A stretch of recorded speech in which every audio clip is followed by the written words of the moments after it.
কবিতা উৎসব এডুকেশন দেখতে পাচ্ছেন। জয় রাধে, জয় রাধে। আজকে এই শুভ নাম কীর্তনের শুভ আরম্ভণীতে, তৎসঙ্গে আমাদের ইংরেজি নববর্ষের শুভ সূচনাতে আজকে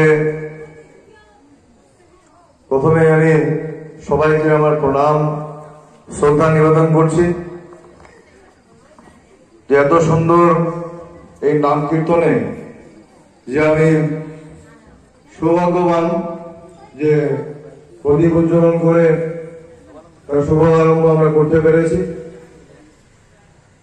আমরা এই হরিনাম কীর্তনের মাধ্যমে আমরা প্রার্থনা করব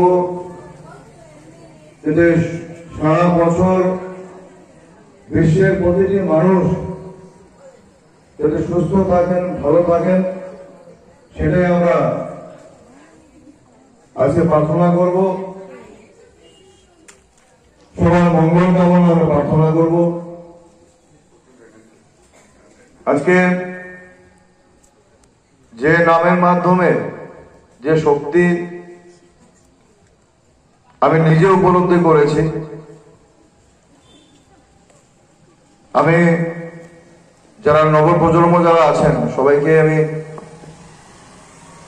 যারা কচি কচি শিশুরা এখানে এসছেন, যারা আগামীতে আমাদের দেশের যারা প্রজন্ম, তাদের যারা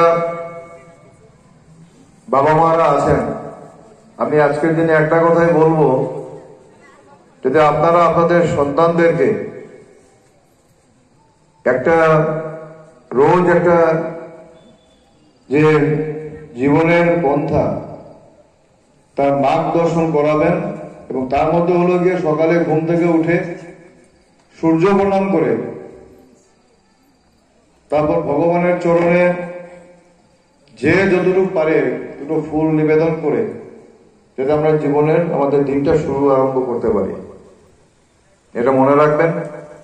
দেখবেন জীবনে অনেক পরিবর্তন আসবে, যেগুলো আমরা দৈনন্দিন দেখতে পাই। অনেক জিনিস অনেক সমাজে আজকে বিচ্যুতি হয়। আমরা যদি দিনের আরম্ভটি যদি আমরা সেভাবে করতে পারি, আমি মনে করব দেখবেন অনেক অশুভ যে শক্তি আছে যেগুলো আমাদের থেকে দূরে সরে যাবে, আমাদের সন্তানদের কাছ থেকে দূরে সরে যাবে। তো আমি যারা আমার সন্তান তুল্য যারা ছোট ছোট শিশুরা এখানে এসছো, সবাইকে আমি একটি কথা বলছি, আমি তোমাদেরকে নিয়ে এখানে আজকে বসেছি এই নাম কীর্তনের পবিত্র স্থানে, যেটা আমরা বলবো বৃন্দাবন। তোমরা ভগবানকে স্মরণ করবে সকালে উঠে। কেন আজকে এখানে নাম কীর্তন হচ্ছে? মনে আনন্দ হচ্ছে। এই আনন্দটা কিন্তু দুদিনের নয়, এই আনন্দ সারা বছর। যার বাড়িতে যার ঠাকুরঘর আছে, ভগবানের স্থান আছে, সেখানে গিয়ে তোমরা দিনের আরম্ভটা স্কুল যাওয়ার আগে তোমরা ভগবানের চরণে দুটো ফুল দেবে। দেখবে সারাটা দিন মনে অনেক শান্তি পাবে। আর এখনই তোমাদের বয়স, এখন থেকে তোমাদের শুরু করতে হবে। আমি মনে করি, আমি আমার নিজের জীবনে আমি দেখেছি, একটা বয়স পর্যন্ত যখন এখন আমরা কিছু শিখিনি, যেদিন থেকে ভগবানের নাম নিয়েছি, ঠাকুরের নাম নিয়েছি, রাধা মাধবের নাম নিয়েছি, সে মনে একটা আলাদা শান্তি। আমি এখনো এখানে এসেছি আমার বাড়িতে রাধা মাধবের চরণে ভোগ লাগিয়ে, আমার একটু আসতে দেরি হচ্ছে 10 মিনিট, আমি বলেছি ভোগ নিবেদন করে আমি বেরিয়ে এসেছি। সন্ধ্যার সময় ভোগ হয়।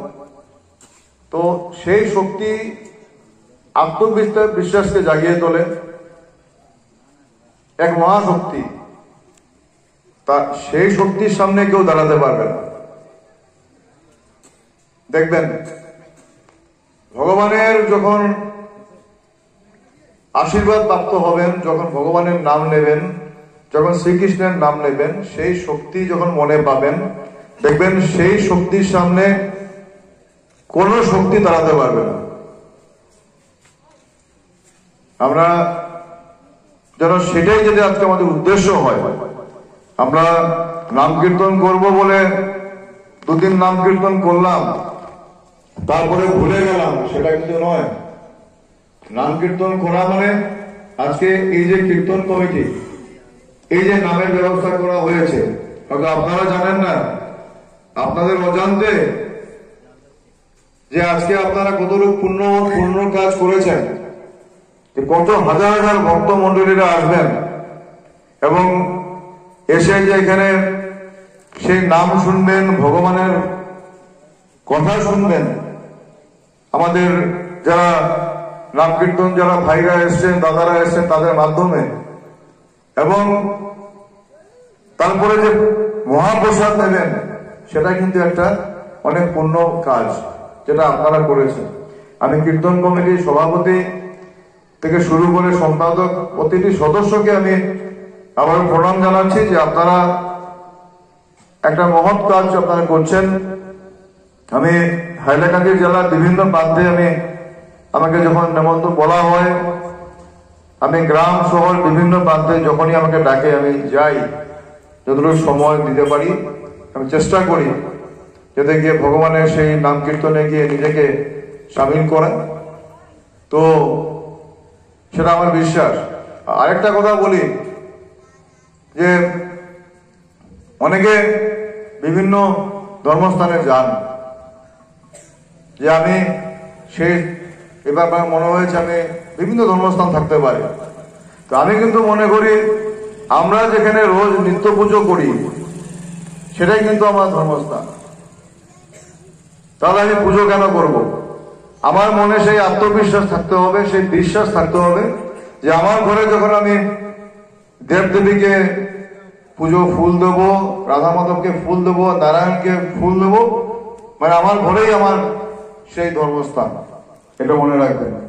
আবার সবাইকে আমার প্রণাম এবং সবার মঙ্গল হোক, ভালো থাকবেন এই আশা করে, এবং আমি আমার কীর্তনী ভাইদেরকে আমি প্রণাম জানাচ্ছি যে আপনাদের মাধ্যমে যে এত সুন্দর করে আপনারা ভগবানের যে কথা আপনারা বিস্তারিত আলোচনা করেন, যে জ্ঞান সঞ্চার আপনারা প্রত্যেক ভক্তদের মধ্যে আপনারা ছড়িয়ে দেন, দিন রাত আপনারা কীর্তন করেন, সেজন্য আপনাদেরকে কোনো ভাষা নেই আমার আপনাদেরকে ধন্যবাদ জানানো। আমরা আশা করছি প্রতি বছর এরকম নাম কীর্তন হবে, এবং হাইলাকান্দির হাইলাকান্দি আমার নিজের ঘর। আমি মনে করি হাইলাকান্দির প্রতিটি মানুষই আমার এক পরিবারের মতো, পরিবারের সদস্য। ছোটকাল থেকে সবাইকে দেখে এসেছি, কাকুদের, দাদাদের, মাসিদের, পিসিদের সবাইকে দেখে এসেছি। তো এটা আমার নিজের ঘর মনে করি, প্রত্যেকেই আমাদের পরিবারের সদস্য। সবাইকে নিয়ে যদি আমরা চলতে পারি, সেটা ভগবানের কাছে প্রার্থনা করবেন, আর ভগবানের কাছে সেটাও বলবেন যেটা আমি সমাজের আমি কাজে আসতে পারি, এটা দুর্বল শ্রেণীর মানুষের আমি কাজে আসতে পারি, সেজন্য আপনারা প্রার্থনা করবেন যাতে ভগবান সে শক্তি আমাকে দেন। এই বলে সবাইকে প্রণাম নিবেদন করলাম। জয় শ্রী শ্রী রাধা মাধব, জয় রাধে, জয় রাধে।